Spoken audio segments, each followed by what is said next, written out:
Olá, amores! Eu sou a professora Edith Meirelles e esse é o canal Matemática com Amor. Eu selecionei 10 questões do Enem sobre probabilidade e vou te ensinar como resolver passo a passo. Você sabia que no Enem não é apenas quantas questões você acerta que importa? A correção da prova é feita usando TRI, Teoria de Resposta ao Item. Isso significa que não adianta sair chutando, pois quando você acerta a questão difícil e erra a fácil do mesmo conteúdo, eles entendem que foi chute e a sua nota é prejudicada. Por outro lado, se você acerta as questões fáceis e médias, mas não conseguir acertar as difíceis daquele conteúdo, ele entende que você estudou e o seu nível de conhecimento é até aquele ponto. Não passa dali, não naquele momento, mas você pode evoluir porque você estuda. Meu desejo é que você aprenda questões fáceis, médias e difíceis. Porém, se você escorregar na hora da prova, você chuta só as difíceis. As fáceis e as médias você já vai saber resolver. Só essa informação já valeu aí o seu like. Então fortalece, vai. Se inscreve no nosso canal e compartilha com todos os seus amigos que estão na luta com você. Então vamos lá, que hoje nós vamos pegar no pesado aqui. Bora estudar!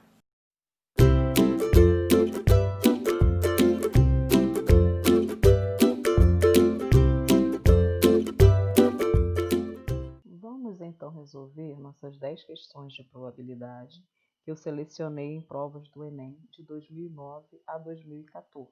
Questão de número 1, do Enem de 2009. Em um determinado semáforo, as luzes completam um ciclo de verde, amarelo e vermelho em 1 minuto e 40 segundos. Desse tempo, 25 segundos são para a luz verde, 5 segundos para a luz amarela e 70 segundos para a luz vermelha. Ao se aproximar do semáforo, um veículo tem uma determinada probabilidade de encontrá-lo na luz verde, amarela ou vermelha. Se essa aproximação for de forma aleatória, pode-se admitir que a probabilidade de encontrá-lo com uma dessas cores é diretamente proporcional ao tempo em que cada uma delas fica acesa. Suponha que um motorista passa por um semáforo 2 vezes ao dia, de maneira aleatória e independente uma da outra. Qual é a probabilidade de o motorista encontrar esse semáforo com a luz verde acesa nas 2 vezes em que ele passar? Esses são os itens que nós temos para assinalar diante dessa pergunta. Observe que ele vai passar pelo semáforo aí 2 vezes. Então tem que contar as 2 vezes. A primeira vez ele passou, a luz estava verde, e a segunda também a luz estava verde. Resolução. Vamos separar os dados aqui do problema, então. Primeiro eu tenho que saber qual é o nosso espaço amostral. Isso será o ciclo completo do funcionamento aqui desse semáforo, que está dizendo que é 1 minuto e 40 segundos. É o que está no texto da questão. 1 minuto tem 60 segundos, e aí 60 mais 40, eu vou ter ao todo 100 segundos. E eu também chego a esses 100 segundos aqui, somando o tempo do sinal verde, 25 segundos, a amarela, 5 segundos, e a vermelha, 70 segundos. 25 mais 5, 30, mais 70 vai dar também o ciclo completo de 100 segundos. Então, o número de elementos do meu espaço amostral são esses 100 segundos. É 100 porque são os 100 segundos. E eu tenho que ter 2 eventos. A primeira vez que ele passou no sinal, que estava verde, e a segunda vez também que ele passou no sinal e estava verde. Então, eu vou ter 2 eventos e não um evento só. Então, o sinal verde é 25 segundos aberto, o número de elementos do meu evento A, e o número de elementos do meu evento B será 25, que nas 2 situações eu quero que o sinal esteja verde. Aplicando aí a fórmula, então eu vou ter uma interseção entre 2 probabilidades, porque eu quero que ele passe 2 vezes. Se fosse uma vez só, eu só iria utilizar aqui uma vez, mas são 2. Então, o número de elementos do meu evento é 25, os 25 segundos da luz verde, e o número de elementos do meu espaço amostral é esses 100 segundos aqui. Eu simplifiquei o 25 e o 100 por 25. 25 dividido por 25, 1. 100 dividido por 25, 4. E eu fiz isso com os 2 números, então eu passei a ter 1 quarto vezes 1 quarto. 1 vezes 1, 1. 4 vezes 4, 16. Você poderia deixar para simplificar só aqui no final. Mas observe que você ia ter um número bem grande, né? Você ia ter aqui 625 sobre 10.000 para estar simplificando. Então, vai ser um pouquinho mais trabalhoso, mas ia dar o mesmo resultado. E aqui nós finalizamos, então, a nossa questão de número 1. Vamos para a próxima. Questão de de número 2, também do Enem 2009. Foi repleto de probabilidade. Inclusive, tem uma dessas provas aqui que foi anulada. Mas as questões, enfim, eram questões do Enem, elas foram anuladas por outros motivos. Um casal decidiu que vai ter 3 filhos. Contudo, quer exatamente 2 filhos homens e decide que se a probabilidade fosse inferior a 50%,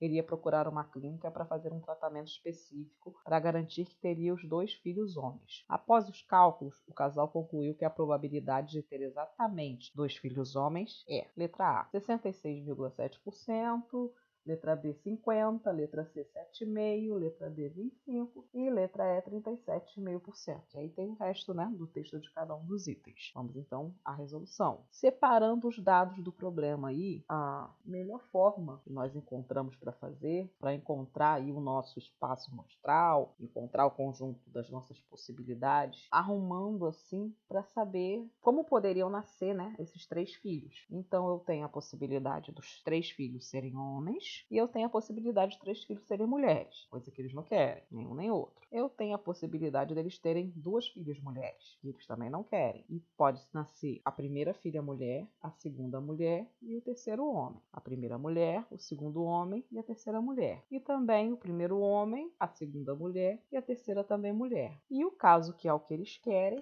de ser 2 homens, exatamente 2 homens. Se vão ser 2 homens, uma vai ser mulher. Só que a gente não sabe, né, em que ordem isso pode acontecer. Pode ser o primeiro homem, o segundo homem e a terceira mulher, o primeiro homem, a segunda mulher e o terceiro homem, ou pode a primeira nascer uma mulher e depois o segundo homem e o terceiro homem. Então, ao total, eu tenho 8 possibilidades, tá? Então, o número de elementos do meu espaço amostral será 8. São 8 as possibilidades, as formas de nascimento aqui. E o número de elementos do meu evento vai ser 3, que eles querem que seja exatamente 2 homens. Então, é só essa terceira fileirinha aqui. As outras duas vai ter um número maior de mulheres do que o que eles desejam. Então, aplicando aqui a nossa fórmula da probabilidade, eu vou ter 3 como número de elementos do meu evento, eu vou ter 8 como número de elementos do meu espaço amostral, dividindo aqui 3 por 8, porque lá está em porcentagem, né? Então, vou transformar ele em decimal e multiplicar por 100. Dividindo 3 por 8, eu tenho 0,375.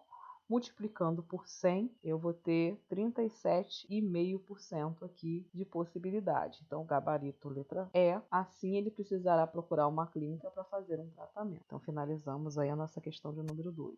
Questão de número 3, também do Enem de 2009. Os alunos de uma escola fizeram uma rifa para arrecadação de fundos para uma festa junina. Os 1.000 bilhetes da rifa foram numerados com os múltiplos de 3, iniciando-se com o número 3. Serão sorteados aleatoriamente 3 números, correspondendo ao primeiro, ao segundo e ao terceiro prêmio. A probabilidade de o número do primeiro bilhete ser par e maior que 2.991 é igual a... E aí eu tenho meus itens, né, as minhas possíveis respostas. Resolvendo, vou separar os meus dados do problema aqui. Então, ali, ele pediu para acontecer 2 coisas ao mesmo tempo. Para que seja par, esse número é um número só, né? Ele quer saber só sobre um dos números, não quer saber os 3 sorteios, mas só o primeiro sorteio. Ele quer que esse número seja um número par, e ele também quer que esse número seja um número maior do que 2.991. Eu não vou me preocupar com quantos números pares tem aqui. Eu não preciso enrolar a minha questão dessa forma. Em 1.000 números, quantos números pares tem aí, múltiplos de 3? Eu tenho que ele tem que ser par e que ele tem que ser maior do que 2.991. O primeiro eu vou ver se o 2.991 é múltiplo de 3, para eu saber aí quantos, né, múltiplos de 3 ainda terão a partir dele. Então, 2 mais 9 mais 9 mais 1 é igual a 21, que é múltiplo de 3. Então, com isso aqui, somando os algarismos, eu descubro se o 2.991 é múltiplo de 3. Então, ótimo, ele é múltiplo de 3, fica bem mais fácil aí para a gente fazer a nossa conta. Então, os próximos múltiplos de 3 serão o 2.994, que é o 2.991 mais 3, 2.997, que é o 2.994 mais 3, e por último o 3.000, que é o 2.997 mais 3. Então, aqui nós já temos os números múltiplos de 3 que são maiores do que 2.991. Pronto, o número de elementos do meu espaço amostral é 1.000, porque ao todo são 1.000 números múltiplos de 3 ali. Eu começo no número 3 e com certeza eu termino no número 3.000. Do 3 ao 3.000 serão 1.000 múltiplos de 3. E aqui eu vou ter o meu número de elementos que vai estar na interseção. Por que eu coloquei aqui como vai estar na interseção? Porque ele tem que ser um número par e ele também tem que ser um número maior do que o 2.991. 1991. Só que eu não fiz os dois conjuntos separados por causa desse problema. Eram muitos números pares. Por que eu vou fazer isso e procurar a interseção? A gente já vai procurar a interseção direto aqui. Ó. Eu vou ter o 2.994 e o 3.000. São dois números pares e maiores que 2.991. Tá? O 2.994 e o 3.000. O 2.997 não serve, ele fica de fora porque eu quero que seja par. Então, 3 são maiores que 2.991, porém somente 2 são pares. Então, seguindo aqui, vamos aplicar a nossa fórmula. Probabilidade da interseção, que é ele ser par e maior do que 2.991, é 2 sobre 1.000. Porque eu só tinha dois números pares maior que 2.991 num universo de 1.000 números múltiplos de 3. Dividindo aí o 2 por 1.000, porque está em decimal,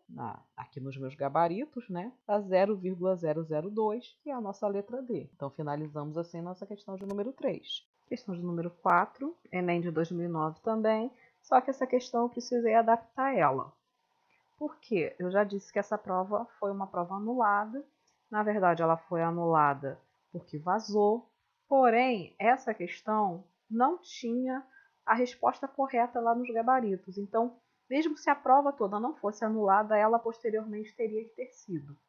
Tá? Então, eu inseri a resposta correta nela aqui, por isso que ela é adaptada. Todo o restante está igual à questão original. Em um concurso realizado em uma lanchonete, apresentavam-se ao consumidor 4 cartas voltadas para baixo em ordem aleatória, diferenciadas pelos algarismos 0, 1, 2 e 5. O consumidor selecionava uma nova ordem ainda com as cartas voltadas para baixo. Ao desvirá-las, verificava-se quais delas continham o algarismo na posição correta dos algarismos do número 1250, que é o valor em reais do trio promoção. Para cada algarismo na posição acertada, ganhava-se R$1 de desconto. Por exemplo, se a segunda carta da sequência escolhida pelo consumidor fosse 2 e a terceira fosse 5, ele ganharia R$2 de desconto. O 2 e o 5 iam estar no lugar correto ali. Qual é a probabilidade de o consumidor não ganhar qualquer desconto? Então, estão aqui os meus possíveis gabaritos, já aqui contendo a minha resposta correta. Resolução. Separando aí os dados do problema. Primeiro, eu quero saber o meu espaço amostral. Então, para saber o meu espaço amostral, eu vou permutar os 4 algarismos que eu tenho ali. 1, 2, 5, 0. Como são 4 algarismos, eu vou ter uma permutação de 4, 4 fatorial, então 4 vezes 3 vezes 2 vezes 1. 24 possibilidades ao todo. Esse aqui é um caso clássico de permutação caótica, que você vai ter que resolver isso aqui por exaustão. Então, quando são poucos números, como é o caso aqui, nós temos como resolver a questão, senão ela seria muito trabalhosa para resolver e bem possível aí de se errar. Só existe uma possibilidade de acertar tudo, é com os números na ordem 1, 2, 5, 0. Então, é o 1 na primeira posição, 2 na segunda, 5 na terceira e o 0 na quarta. Então, para eu errar tudo, basta eu trocar todas essas posições. Então, eu peguei esse 1 que está na primeira posição e inicialmente eu fixei ele na segunda posição. Então, com 1 na segunda posição, eu vou ter 2, 1, 0, 5, 0, 1, 2, 5 e 5, 1, 0, 2. Já com 1 na terceira posição, eu vou ter 0, 5, 1, 2, 2, 0, 1, 5 e 5, 0, 1, 2. E eu também posso ter o 1 na quarta posição. 0, 5, 2, 1, 2, 5, 0, 1 e 5, 0, 2, 1. Contando aqui, eu vou ter 9, então, possibilidades. Então, o número de elementos do meu espaço amostral é 24, que é a permutação de 4.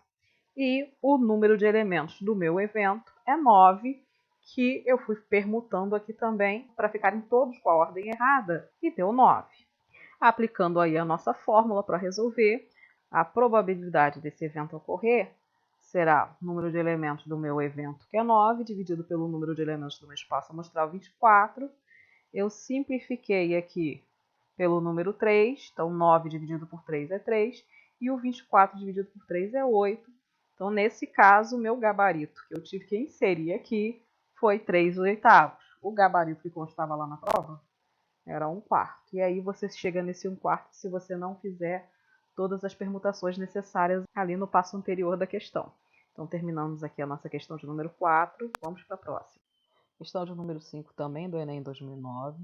Dados do Instituto de Pesquisas Econômicas Aplicadas, IPEA, revelaram que no biênio 2004-2005, nas rodovias federais, os atropelamentos com morte ocuparam o segundo lugar no ranking de mortalidade por acidente. A cada 34 atropelamentos, ocorreram 10 mortes. Cerca de 4.000 atropelamentos por ano, um a cada 2 horas aproximadamente. De acordo com os dados, se for escolhido aleatoriamente para investigação mais detalhada um dos atropelamentos ocorridos no biênio 2004-2005, a probabilidade de ter sido um atropelamento sem morte é... Aí tem os itens aqui, são as minhas respostas. Resolução: separar os dados do problema. Então, o número de elementos do meu espaço amostral é 34. Isso ali está dando que a cada 34 atropelamentos, 10 são com morte. Então, eu fiz aqui por probabilidade complementar. Ele está perguntando os atropelamentos sem morte, a probabilidade sobre os atropelamentos sem morte. Mas no meu problema, ele me deu os dados do atropelamento com morte. Então, a cada 34, 10 pessoas morrem. Então, aqui é o número de elementos do meu evento complementar, que é 10. Eu vou usar o complementar para resolver aqui. Aplicando, então, a fórmula, a probabilidade do meu evento complementar são as 10 mortes em 34 atropelamentos. Simplificando isso aqui por 2, eu vou ter 5 sobre 17. 10 dividido por 2, 5, e 34 dividido por 2, 17. Aplicando aqui a minha propriedade da probabilidade, a soma da probabilidade de um evento com o seu complemento sempre vai dar 1. Então, como eu resolvo isso? 1 menos a probabilidade do complemento. Então, isso é igual a 1 menos o 5 sobre 17, que é a probabilidade das pessoas morrerem no atropelamento. Resolvendo aqui 17 vezes 1, 17, menos 5, 12. Meu denominador continua 17. 12 sobre 17 é a probabilidade da pessoa sobreviver nesse atropelamento dentro dos índices desse ano aqui, tá? Então, aleatoriamente, retirando ali uma pessoa, um desses casos, né, para investigação mais detalhada, a probabilidade do atropelamento ser sem morte é de 12 em 17, aí o gabarito é a nossa letra E. Terminamos então nossa questão 5, seguindo para a próxima questão. Questão de número 6. Essa é do Enem de 2011. Você vai observar que a partir de agora vão começar a aparecer mais gráficos e tabelas. As questões de 2009 eram só texto. E aqui eu fui mesclando, né? Eu arrumei de acordo assim, com o tipo do assunto, tá? Então vai e volta em alguns anos. Um experimento foi conduzido com o objetivo de avaliar o poder germinativo de 2 culturas de cebola conforme a tabela. Então, aqui eu tenho a nossa tabela, né? Aqui está a germinação. As culturas A e B germinaram na cultura A 392, na cultura B 381. Não germinaram na cultura A 8, na cultura B 19. O total aqui em ambas foi de 400, em ambas culturas foi de 400, dando um total aqui de 800. Então, o total de sementes que germinaram, 773, total de sementes que não germinaram, 27. Deseja-se fazer uma avaliação do poder germinativo de uma das culturas de cebola. Uma amostra foi retirada ao acaso. Sabendo-se que a amostra escolhida germinou, a probabilidade dessa amostra pertencer à cultura A é D. Ele tem 2 culturas e ele quer saber com relação à cultura A. E ele quer que a semente tenha germinado. Então, separando aqui os dados do meu problema, eu vou pegar ali direto na minha tabela. Então, quantas são as sementes que germinaram? Então, eu vou ter aqui um tipo de probabilidade condicional. Só que, como a gente tem a tabela, a gente vai acabar fugindo daquela fórmula mais complicada para resolver. E eu estou resolvendo aqui direto, aplicando a fórmula de probabilidade mesmo, como o número de elementos do meu evento dividido pelo número de elementos do meu espaço amostral. Porque aqui, ó, o meu total, o meu espaço amostral seria 800, tá? Que é o total. Mas aqui eu vou usar só as sementes que germinaram. O que me interessa, o meu primeiro evento que tem que ter acontecido, é a semente germinar. Então, as sementes que germinaram, 773. Quantas sementes pertencem à cultura A? não é 400. Eu quero que pertença à cultura A, mas que ela tenha germinado. Então eu não vou pegar o 400, eu vou pegar o 392, que são as sementes que pertencem à cultura A e germinaram. Pronto, separei os dados do meu problema de acordo com o que estava aqui na minha tabela. Seguindo, eu vou aplicar a fórmula. Qual é a probabilidade de sair aqui uma semente da cultura A, sendo que essa semente germinou? 392, que é o número de sementes da cultura A que germinaram, dividido por 773, que é o número de sementes que germinaram. Pronto, aqui finaliza a questão de número 6. Questão do número 7, também do Enem de 2009. A população mundial está ficando mais velha. Os índices de natalidade diminuíram e a expectativa de vida aumentou.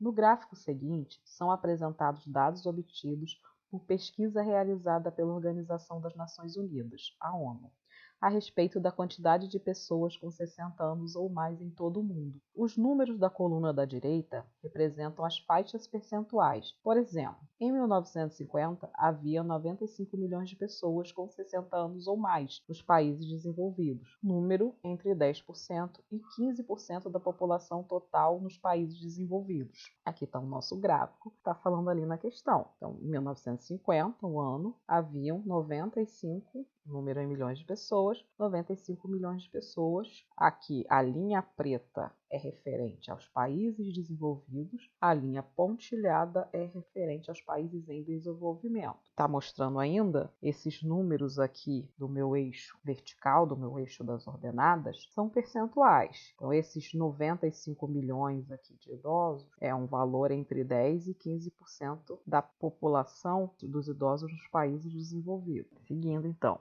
Em 2050, a probabilidade de se escolher aleatoriamente uma pessoa com 60 anos ou mais de idade na população dos países desenvolvidos será o número mais próximo de um desses itens aqui. Vamos ver qual é. Então, separando os dados do problema, eu vou ter em 2050, lá nos países desenvolvidos, 461 milhões de pessoas. Essas 461 milhões de pessoas está entre 30 e 35% da população total desse país. Então, aqui, ó, em 2050, entre 30% e 35% das pessoas aqui. E como é que eu vou resolver, então, isso? Se eu tivesse um valor exato, eu iria transformar ali a minha porcentagem em decimal, né? Dividindo por 100. E esse decimal eu ia transformar numa fração, simplificar tudo bonitinho e eu ia encontrar qual é a minha fração aqui na forma irredutível. Porém, eu não tenho ali o valor exato. Então, o que eu fiz? Eu dividi, eu transformei todas as minhas frações das minhas respostas em números decimais, através da divisão, para eu achar qual é a minha resposta correta ali. Aqui, então, a gente está resolvendo através dos itens. Transformando os itens da resposta em decimal, nós vamos ter 1 dividido por 2 é 0,5 vezes 100, 50%. Não serve. Letra B. 7 dividido por 20 deu 0,35 vezes 100, 35%. Também não serve, é um número entre 30 e 35, não é 35. Então, meu gabarito foi letra D. 8 dividido por 25, 0,32 vezes 100, isso vai dar 32%. Então, 32 é um número entre 30 e 35, que é o que a gente queria. Eu ainda coloquei qual é o resultado da letra D, e é apesar de já ter achado a resposta. Então, dividindo 1 por 5, eu vou ter 0,2 vezes 100, isso dá 20%. E na letra E, 3 dividido por 25 dá 0,12, que multiplicando por 100 vai dar 12%. Então, nós tivemos na letra E 12, na letra D, 20, que são números menores que os 30%. Na letra B, nós encontramos o 35%, que não vai servir, porque não está entre, é uma das extremidades. E também, na letra A, nós encontramos 50%, que é maior do que os 35%. Então, o único valor entre os 30% e o 35% é o que está aqui na nossa letra C, que é o 32%. Então, finalizamos aí nossa questão de número 7. Questão de número 8, também do Enem 2009. Uma empresa constrói peças para jogos no formato de cubos e cilindros, nas cores vermelho, azul e verde. No final do dia, o encarregado de fazer o controle do estoque coloca todas as peças prontas sobre um balcão e começa a fazer o controle. Num dia em que a empresa produziu um total de 80 peças, das quais apenas 25 eram cilindros, o controlador de estoques elaborou os seguintes gráficos. Então, as peças em forma de cilindro estão nesses gráficos aqui. Então, eu posso observar que 25% dos cilindros eram azuis, que 40% eram vermelhos e 35% eram verdes. E eu tenho também o gráfico das peças em forma de cubo. Eu vou ver que 60% deles eram azuis, 15% eram vermelhos e 25% eram verdes. Se o controlador de estoque retirar ao acaso uma das peças do balcão, a probabilidade dessa peça ser vermelha e na forma de cilindro é. Então, observe que aqui eu tenho um E, tem que acontecer as duas coisas ao mesmo tempo. Resolvendo, separando os dados do meu problema. O total de peças aqui, 80 peças. Então, o número de elementos do meu espaço amostral é igual a 80. Dessas 80 peças, 25 peças são cilindros. Mas ele não quer só que seja cilindro. Ele quer que seja cilindro e quer que esse cilindro seja vermelho. Então, o que nós vimos aqui no nosso gráfico? Que 40% desses cilindros são vermelhos. Então, eu vou fazer 40% de 25. Como é que eu transformo esse 40% em porcentagem? 40 sobre 100. Simplificando aqui, por 10, vou cortar um zero aqui das duas. 40 dividido por 10, 4. E 100 dividido por 10, 10. Resolvendo a minha multiplicação, 4 vezes 25, 100. E embaixo sobrou só o 10. 100 dividido por 10, 10 peças. Então, eu vou ter 10 peças que são vermelhas e também são em forma de cilindro. Então, o número de elementos da minha interseção, que é ser vermelha e cilindro, é igual a 10. Aplicando aqui na nossa fórmula, então a probabilidade de retirar ali no balcão uma peça em forma de cilindro vermelho será 10 em 80. Simplificando isso aqui por 10, 10 dividido por 10, 1, e 80 dividido por 10, 8. Então, eu vou chegar à minha fração 1 sobre 8, que é a minha resposta final. Finalizamos, então, a questão de número 8. Questão de número 9, do Enem de 2011. Rafael mora no centro de uma cidade e decidiu se mudar por recomendações médicas para uma das regiões rural, comercial, residencial urbana ou residencial suburbana. A principal recomendação médica foi com as temperaturas das ilhas de calor da região, que deveriam ser inferiores a 31 graus. Tais temperaturas são apresentadas no gráfico. Então, aqui, ele morava no centro e vai ter que se mudar para uma das 4 regiões: rural, comercial, residencial urbana ou suburbana. E está dizendo ali no gráfico que ele tem que se mudar para um lugar onde as temperaturas sejam inferiores a 31 graus. Nesse meio aqui é 31, mas a gente vai analisar pelos pontinhos aqui. Então, tem a rural, que olhando aqui é abaixo do 31, tem o residencial urbano, abaixo de 31, e tem o residencial suburbano, que é abaixo de 31. Esse comercial vai ser um pouco abaixo do centro, mas vai ser numa temperatura que ele ainda não vai poder morar. Então, eu vou ter 3 possibilidades aqui para ele se mudar. Escolhendo aleatoriamente uma das outras regiões para morar, a probabilidade dele escolher uma região que seja adequada às recomendações médicas é resolução aqui, então, separando os dados do problema. Nós vamos ter que ele mora no centro, ou todos são 5 regiões. Porém, ele mora em uma e vai ter 4 para se mudar. Então, por isso, o número de elementos do meu espaço amostral é igual a 4. 1, 2, 3, 4. É onde ele pode se mudar. Tem que ser um lugar onde a temperatura seja abaixo de 31 graus. Eu vou ter 3 possibilidades dentre essas 4. 1, 2, 3. Então, o número de elementos do meu evento é apenas 3. Aplicando a minha fórmula, probabilidade de acontecer aí o evento A, ele conseguir um lugar para morar que não seja ali Ilha do Calor, é 3 entre os 4 lugares, gabarito, então, nossa letra E. Simples assim, pegou lá no gráfico, aplicou e acabou. Questão de número 10, do Enem de 2014, a nossa última questão de hoje. Até o fim do Império, as mulheres eram tolhidas em seu acesso à escola. Já na década de 1930, o número de meninas e meninos nas instituições de ensino fica igual. Hoje, as mulheres são maiorias em todos os níveis de ensino, do fundamental à pós-graduação. Veja a tabela a seguir. São pessoas com 10 anos ou mais, segundo o sexo, e os grupos de anos de estudo em porcentagem, ou percentagem. Então, anos de estudo aqui, menos de 1, de 1 a 3, de 4 a 7, de 8 a 10, 11 anos ou mais, e se é homem ou se é mulher. Então, nós vamos ter, com menos de um ano, 10,3% de homens e 10% de mulheres. De 1 a 3 anos de estudo, 13,5% de homens, 11,8% de mulheres.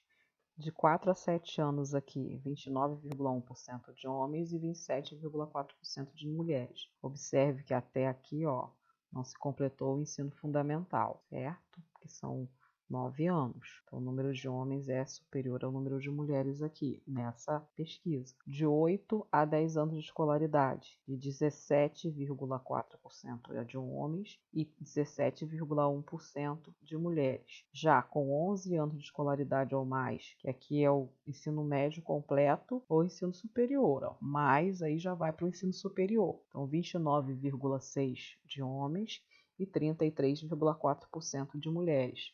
É ali que está dizendo que o número de mulheres hoje está sendo superior ao de homens. Bom, seguindo aqui. Considerando os dados apresentados, tem-se que, escolhida ao acaso uma brasileira com mais de 10 anos, a probabilidade de que ela possua 8 anos ou mais de estudos é igual a... E aí vamos resolver. Ali já tem os percentuais de cada um deles, tá? E a gente vai só descobrir qual aqui é a resposta. Resolução aqui, então, separando os dados do problema, eu vou ter que de 8 a 10 anos são 17,1% de mulheres, com 11 anos ou mais são 33,4% de mulheres.